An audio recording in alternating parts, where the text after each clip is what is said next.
Hi hello Dost, எல்லோரும் எப்படி இருக்கீங்க? நல்லா இருக்கீங்களா? எல்லோரும் நல்லா இருக்கீங்கன்னு நினைக்கிறேன். நம்ம எங்கே வந்திருக்கோன்னா அணைப்பட்டி கதவணை அப்படின்ற இடத்துக்கு தான் வந்திருக்கோம். பார்த்தீங்கன்னா நல்லா தெரியும் உங்களுக்கு.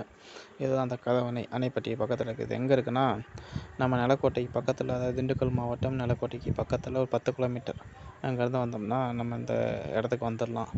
எல்லா பேருக்கும் நல்லாவே தெரியும். அணைப்பட்டி ஆஞ்சநேயர் கோயில்னாவே எல்லா இடத்துக்கும் நல்லாவே தெரியும். அந்த இடத்துக்கு தான் வந்திருக்கோம் இப்போதைக்கு. அதுக்கு முன்னாடி இருக்கிறது அந்த கதவணை. இந்த கதவணையோட ஹிஸ்ட்ரி தான் இப்போ நம்ம தெரிஞ்சுக்க போகிறோம். அதாவது இது எப்போ கட்டினாங்க அப்படின்ற மாதிரி ஜென்ரலாக சொல்கிறேன். நான் டீட்டெயிலாக வேணுன்னா சொல்லுங்கள், நான் டீட்டெயிலாக ஒரு விளாக் எடுத்து போடுறேன். அப்புறம் வந்துட்டு அணைப்பட்டி கோயிலோட விளாக் வேணும்னா சொல்லுங்கள், நான் கண்டிப்பாக அணைப்பட்டி கோயிலோட விளாக் எடுத்து போடுறேன். இப்போ நம்ம வந்துட்டோம் பக்கத்தில். இந்த பாலத்தில் தான் ஃபஸ்ட்டு வந்துட்டு வண்டியெலாம் போயிட்டு வந்துக்கிருந்துச்சு. ஆமாம், இப்போ நம்ம எல்லா டூ வீலர் இதெல்லாம் போயிட்டு இருந்துச்சு. இப்போ இதில் வந்து போக முடியாது. நடந்து போகிறதுக்கு மட்டும்தான் இப்போதைக்கு எல்லாம் அனுமதி. வண்டி போட அனுமதி இல்லை. இப்போ நம்ம பைக் வந்தால் பைக்கை ட்ராப் பண்ணிவிட்டு இங்கே பார்க் பண்ணிவிட்டு உள்ளே நம்ம போவோம். வாங்க போகலாம். இல்லை பைக் இருக்கும். ஃபுல் அண்ட் ஃபுல்லு ஆளுங்க மட்டும் தான் நடக்கிற மாதிரி. சைடில் பார்த்தீங்கன்னா தெரியும், இது கல்லணை, இது பெரியார் கால்வாய். அப்படியே பெரியார் கால்வாய் வந்து கொஞ்சம் தண்ணி வந்துட்டு உள்ளே வர்ற, அப்படியே வைகை நதிக்கு வர்ற மாதிரியும், இங்கே வந்துட்டு தண்ணி அதிகமாச்சுன்னா இந்த இதுக்குள்ளே வர்ற மாதிரி இருந்தால் இதை கன்ஸ்ட்ரக்ட் பண்ணியிருக்காங்க. அதாவது வைகை நதியில் தண்ணி அதிகமாக வந்தாலும் கால்வாய்க்கு பிடிச்சி விட்ற மாதிரியும், கால்வாயில் அதிக தண்ணி வந்தாலும் வைகை நதிக்கு பிடிச்சி விட்ற மாதிரி தான் இந்த அமைப்பு. இது வந்துட்டு இது ஃபுல் அண்ட் ஃபுல் ஆட்டோமேஷன் தான். உங்களுக்கு நல்லாவே பார்த்தா தெரியும், இது ஃபுல் அண்ட் ஃபுல் ஆட்டோமேஷன்ஸ் தான். அதாவது பிரிட்டிஷ் காலத்துலேயே இந்த மாதிரி கன்ஸ்ட்ரக்ட் பண்ணிவிட்டு அப்போ வந்து கையில் திறக்கிற மாதிரி கதை வச்சுருந்தாங்க. இப்போ வந்துட்டு ஆட்டோமேஷன் வச்சுருக்காங்க. இது பிரிட்டிஷ் காலத்தில் கட்டப்பட்டது. இப்போ தூரத்தில் தெரியுது பாருங்கள், அதுதான் ஆஞ்சநேயர் கோயில். ஆஞ்சநேயர் கோயிலோட பிளாக் வேணும்னா சொல்லுங்கள், நான் கண்டிப்பாக எடுத்து போடுறேன். அதை பற்றி பிரச்சனை இல்லை. இப்போ நம்ம உள்ளே வந்துட்டோம். உள்ளே வந்துட்டேன் பார்த்தா தெரியும் எப்படி இருக்குது.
அப்படியே வாங்க அடுத்த கதவுக்கு போகலாம்.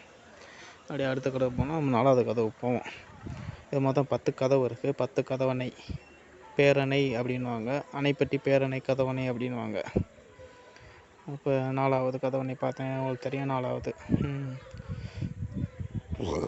நாங்கள் வந்து தண்ணி வந்துருந்துச்சு, நல்லா நாங்கள் என்ஜாய் பண்ணோம். இப்போ அப்படியே நம்ம லாஸ்ட்டுக்கு போயிடுவோம். லாஸ்ட்டுக்கு போயிட்டு 10வது கண்ணுக்கு பக்கத்தில் போயிட்டு 10வதோட கதவை பார்க்கலாம். 10வது கதவு உங்களுக்கு பார்க்குறப்ப நல்லா புரியும் இது எவ்வளோ பெருசு அப்படின்னு சொல்லிட்டு. நம்ம வந்துட்டோம், லாஸ்ட்டுக்கு வந்துட்டோம். இப்போ 10வது கதவுக்கு வந்துட்டோம். இதான் லாஸ்ட்டு 10. அதாவது 10 கதவு நிமிடம் சொன்னால் பார்த்தீங்களா, அதான் 10வது கதவுகிட்ட நம்ம லாஸ்ட்டாக நிற்கிறோம். இப்படியே அந்த பக்கம் போனோம்னா ஊருக்கு மேட்டுப்பட்டின்னு ஒரு ஊர் வரும். இந்த பக்கம் ஆற்றுக்கு அந்த பக்கம் அணைப்பட்டி, ஆற்றுக்கு அந்த பக்கம் மேட்டுப்பட்டின்ற ஊர்.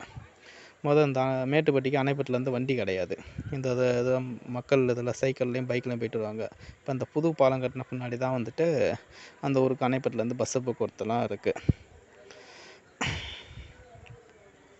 இப்படியே மேலே கட்டுறோம்பாங்களே, மேலே வந்துட்டு அதோட மோட்டர்ஸ்லாம் தெரியும் நமக்கு. வந்துட்டு மோட்ரு, அப்படியே அந்த வீல் செயின் தெரியும் நமக்கு, தெரியுது பார்த்தீங்களா? ஃபுல்லாக மோட்ரு செயின் தான். நல்லா உங்களுக்கு பார்த்தா நல்லா தெரியும். இது நம்ம நம்ம ஊருக்கு பக்கத்துலேயே இருக்கனால நம்ம நிலக்கோட்டை பக்கத்துலேயே இருக்குது. இது வந்து இப்போ பராமரிப்பு இல்லாமல் இருக்குது. இதெல்லாம் கொஞ்சம் கவர்மெண்ட்டு பிடபிள்யூடி நல்லா பராமரித்தாங்கன்னா இன்னும் சுற்றுலாத்தலமாக நல்லா மாற்றலாம். அணைப்பட்டி கோயிலுக்கு வர்றவங்கெல்லாம் இந்த வழியாக தான் போகணும் வரணும். இதை வந்துட்டு இது பண்ணாமல் இருக்காங்க. இதை கொஞ்சம் பராமரித்து நல்லா வச்சாங்கன்னா நல்லாயிருக்கும். ஓகே, நன்றி. இந்த வீடியோ பிடிச்சிருந்தா லைக் பண்ணுங்கள், கமெண்ட் பண்ணுங்கள், சப்ஸ்கிரைப் பண்ணுங்கள். தேங்க்யூ. அடுத்த ப்ளாகில் பார்க்கலாம். இந்த மாதிரி பாக்ஸ் உங்களுக்கு வேணும்னா நீங்கள் சொல்லுங்கள், கமெண்ட் பண்ணுங்கள். எந்த இடம் வேணுன்ட்டு கமெண்ட் பண்ணுங்கள். நாங்கள் வந்துட்டு நாங்கள் போய் அங்கே எடுத்து உங்களுக்காண்டி ப்ளாக்ஸ் போடுறோம். தேங்க்யூ.